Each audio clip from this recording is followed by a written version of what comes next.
असम, जो north east India का एक सूबा है, वहीं एक उग्रवादी संगठन है उल्फा। उसका मंसूबा रहा है असम को एक अलग देश बनाना। उल्फा के सख्त निर्देश थे कि कोई भी असम का कलाकार हिंदी या बांग्ला नहीं गाएगा, बांग्ला भाषा में नहीं गाएगा। अगर उन्हें परफॉर्म करना है तो सिर्फ असमिया में ही करना होगा, वरना नतीजे अच्छे नहीं होंगे। बहुत लोगों को उनके आगे घुटने टेकने पड़े, मगर एक आदमी था, दिल से बेखौफ और जुबान से तीखा। नाम जुबीन।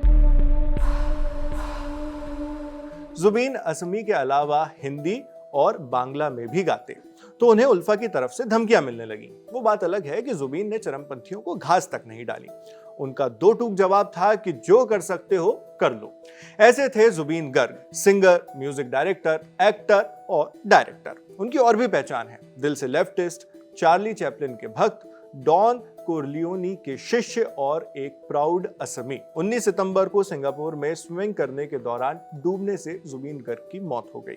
उनकी मौत से पूरा असम सदमे में चला गया। लोगों ने अपनी मिट्टी के लाल की आखिरी झलक पाने के लिए सड़क जाम कर दी। कोई उनकी फोटो के सामने रो रहा है, कोई सड़क पर बेसुध हो गया।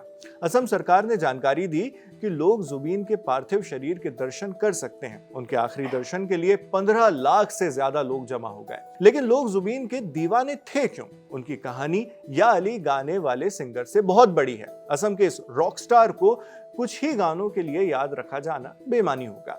आपको कुछ कहानियां बताते हैं जिससे पता चलेगा कि आखिर जुबीन थे कौन, जुबीन हैं कौन। जुबीन का नाम उनके माता पिता ने म्यूजिशियन जुबीन मेहता के नाम पर रखा था। जुबीन के पिता मोहिनी मोहन बोरठाकुर थे, तो बैरिस्टर पर कविताएं भी लिखते थे, लेकिन अपने नाम से नहीं बल्कि एक अन्य नाम से। जुबीन की मां इली बोरठाकुर एक सिंगर और डांसर थीं। वो ही जुबीन की पहली गुरु बनी। मां ने शुरू में ही अपने बेटे के सुर भांप लिए थे, उन्हें संगीत सिखाना शुरू कर दिया। जुबीन ने कभी भी गायकी में फॉर्मल ट्रेनिंग नहीं ली, हालांकि उन्होंने बचपन में करीब 11 सालों तक तबला और असमी लोकगीत जरूर सीखे, लोक संगीत सीखा। फिर आया साल 1992। इस साल एक यूथ फेस्टिवल में सोलो परफॉर्मेंस के लिए जुबीन ने गोल्ड मेडल जीता, लेकिन पिक्चर अब भी बाकी थी। इसी साल उन्होंने अपना डेब्यू असमी एल्बम अनामिका भी रिलीज किया। इस एल्बम ने उन्हें अपने करियर का पहला मेजर ब्रेक थ्रू दिलवाया। इसके बाद जुबीन ने लाइन से एल्बम उतारे और सभी को खूब पसंद किया गया। हिंदी ऑडियंस भले ही जुबीन को चुनिंदा गानों से ही जानती हो, लेकिन उन्होंने अपने करियर में 37,000 से ज्यादा गाने गाए। दिन भर सोने वाले जुबीन रात में ही अपने काम पर ज्यादा एक्टिव होते और इतना काम करते कि एक ही रात में 16 गाने रिकॉर्ड कर डाले। जुबीन सिर्फ असमिया या बांग्ला में ही नहीं गाना चाहते थे। इसी सोच के साथ 1995 में वो मुंबई आ गए। यहां उन्होंने अपना पहला हिंदी एल्बम चांदनी रात रचा। जुबीन ने अगले कई सालों तक हिंदी सिनेमा में काम किया। वो बात अलग है कि उन्हें गैंगस्टर फिल्म के गाने या अली और प्यार के साइड इफेक्ट्स के गाने जाने क्या चाहे मन बावरा रे से सबसे ज्यादा पहचान मिली। उन्हें इस बात का मलाल भी रहा कि कांटे फिल्म का गाना जाने क्या होगा रामा रे सुनने पर लोगों को उनका नाम ध्यान क्यों नहीं आता। हिंदी सिनेमा में अपने करियर के पीक पर जुबीन मुंबई छोड़ने का फैसला लेते हैं। वो वापस असम जाते हैं। वजह पूछी गई तो उनका जवाब था, एक राजा को अपने राज्य में ही रहना चाहिए। अपनी बात बढ़ाते हुए जुबीन ने कहा कि उन्हें बॉलीवुड वालों का एटीट्यूड पसंद नहीं आया, इसलिए उन्होंने असम लौटना ही बेहतर समझा।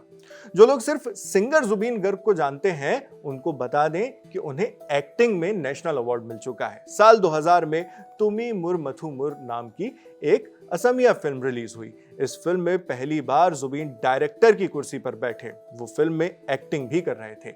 जुबीन इससे पहले म्यूजिक वीडियोस में तो एक्टिंग कर ही रहे थे, लेकिन ये पहला मौका था जब उन्होंने फुल फ्लेजेड फिल्म की। इसके बाद उन्होंने मोनजाई नाम की फिल्म की। ये 4 बेरोजगार लड़कों पर केंद्रित कहानी थी, जिसे नेशनल अवार्ड से सम्मानित किया गया। जुबीन ने अपने एक्टिंग करियर में अलग अलग रोल किए। म्यूजिक से इतर जुबीन मार्शल आर्ट्स में भी ट्रेंड थे।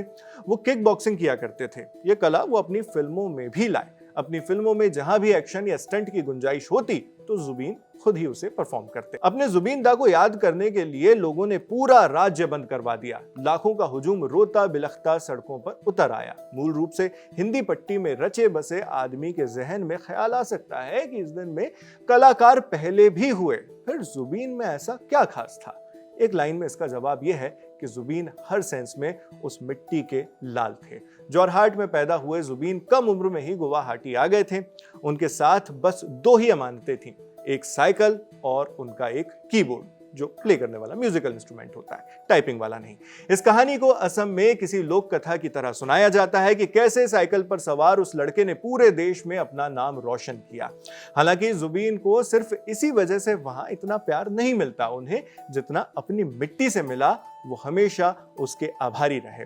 जितना मिला उससे कहीं ज्यादा लौटाने की कोशिश की, वहां के कलाकारों और खिलाड़ियों की आर्थिक और हर संभव मदद की। जब असम बाढ़ से लड़ रहा था तब जुबीन जमीन पर उतरकर लोगों के बीच आए, मोर्चा संभाला और मदद पहुंचाई। खुद फुटबॉल मैच खेले ताकि चैरिटी से आने वाले पैसे से लोगों का भला हो सके। जब राज्य में एंटी-सीएए प्रोटेस्ट हुए तब जुबीन उसकी सबसे मुखर आवाज में से एक बने, लोगों की बात को बड़े स्टेज तक लेकर गए। कोविड पेंडेमिक में जब व्यवस्था लचर हो रही थी तब उन्होंने अपने घर के दरवाजे खोल दिए, अपने 2 मंजिला घर को पूरी तरह से कोविड केयर सेंटर में तब्दील कर दिया। आज असम जुबीन के ऐसे ही योगदानों को याद कर रहा है। वो याद कर रहा है उनके गाने मायाबिनी को, नम आंखों के साथ उसे गुनगुना रहा है।